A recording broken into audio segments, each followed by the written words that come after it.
Po, nandito po naman tayo uli sa ating muntik kusina. Welcome po. Ito po tayo ngayon at meron po uli tayong lulutuin na isda. At meron po tayong libreng isda ngayon. Ang tawag po dito, as usual, dala na lang po ito ng aming pong Tatay Arnold. Yan po.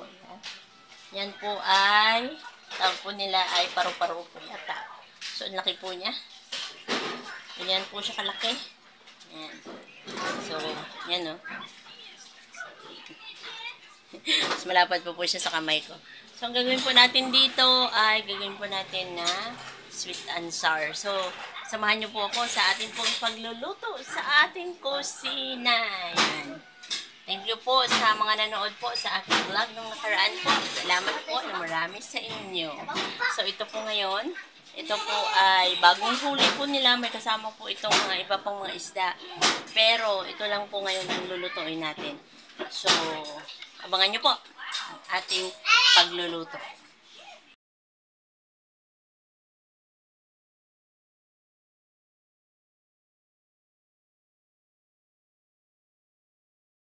At yun po, natapos na po natin linisan ang atin pong paru-parong bukid. Paru-paro po na isda. Yan. Tapos na po natin linisan ang paru-paro po na isda. Isda po hindi paru-parong bukid. So ito po, tingnan niyo po. Ako na po siya ng mga guhit-guhit kasi malaki po siya. So, ngayon po, ipiprito po natin. Lalagyan po natin ng asin. Yan.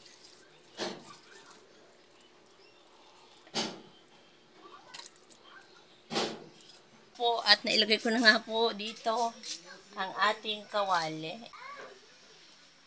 Ubusin na po natin. Yan. Pero tama na po ito. Sakto lang po yan. So, ilalagay po natin ang ating paru-parong isda. Paru-parong isda. Yan. So, hindi malaglag. Oh, look at that. Yan o. So, ilalagay natin. Ito na po ang ating mga sakong. Yan.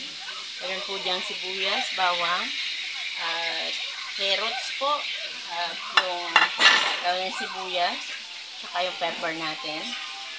And so, andito na po ang prito ko na yan. Ang isda na yan. Ating isdang paru-parong bukid. At nandito na po ang kanyang mga sahog ready for action. Yan na po. 11 na po pala. So, gutom na po silang lahat. So, ang ating pong gagawin, yan po, nailuto na po, naiprito na. So, ang gagawin ko na lang po, ilalagay ko na po ito. Ating mga ingredients, sinahin muna natin ang bawang, sibuyas, at saka ang luya. So,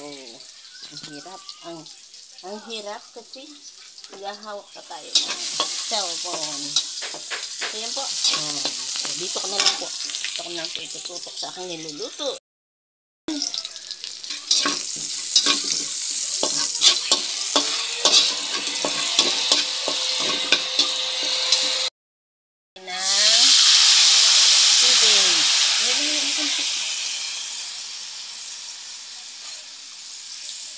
Malinis naman ang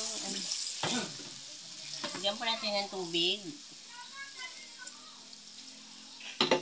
Nalagay po natin to kasi tanghali na po. So, ito na lang atin pong ilalagay. Hindi na po tayo gagawa ng sauce. Panlagay po dito. So, isang bote po yan.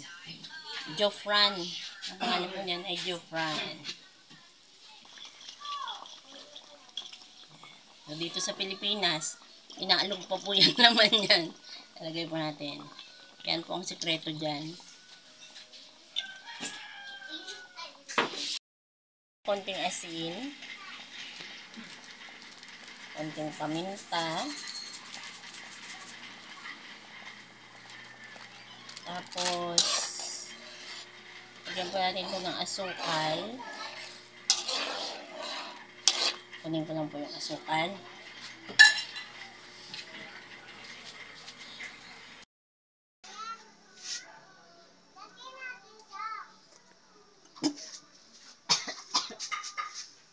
kamay ko.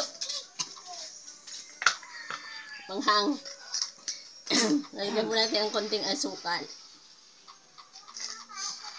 Isa't kalahati siguro, depende na sa inyo. Isa't kalahating kutsara. Depende po sa inyo kung gusto nyo matamis. Lagyan na po natin ang isda. Ayan.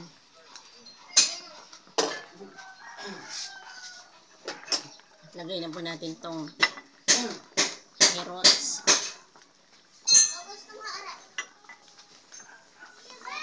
Bell pepper. Tsaka yung onions.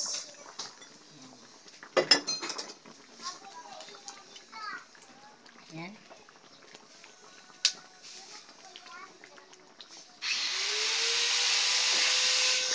Sarap mo. Lagyan ko pa ng konting tabasco.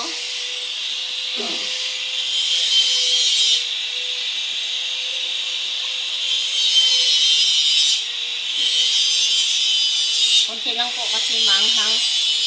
Maanghang na po ang ating jufran. So, lagyan po natin. Pwede rin pong maglagay kayo ng siling pula. Pula, tsaka siling green, pero hindi po ako naglagay niyan. So yun guys, okay na po. At hanguin na po natin ang ating sweet and sour na butterfly. Na paru-parong isda. Yan po natin ilalagay. Lalagyan po natin ng konting sabaw.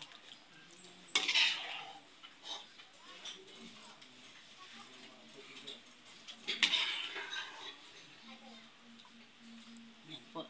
Hiwalay ko na lang yung sabaw para po may sauce. Yan. So guys, ito na yung sauce niya. Yan. Kasi hindi po siya magkasya sa aming mangkok kasi malaki po siya. So nilagay po sa malapad na pinggan. At yan po ang ating pong pananghalian ngayong umaga. Ngayong tanghali. Yan.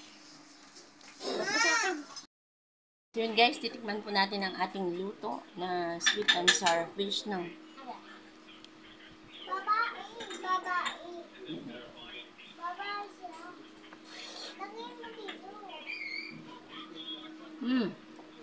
ang sarap po.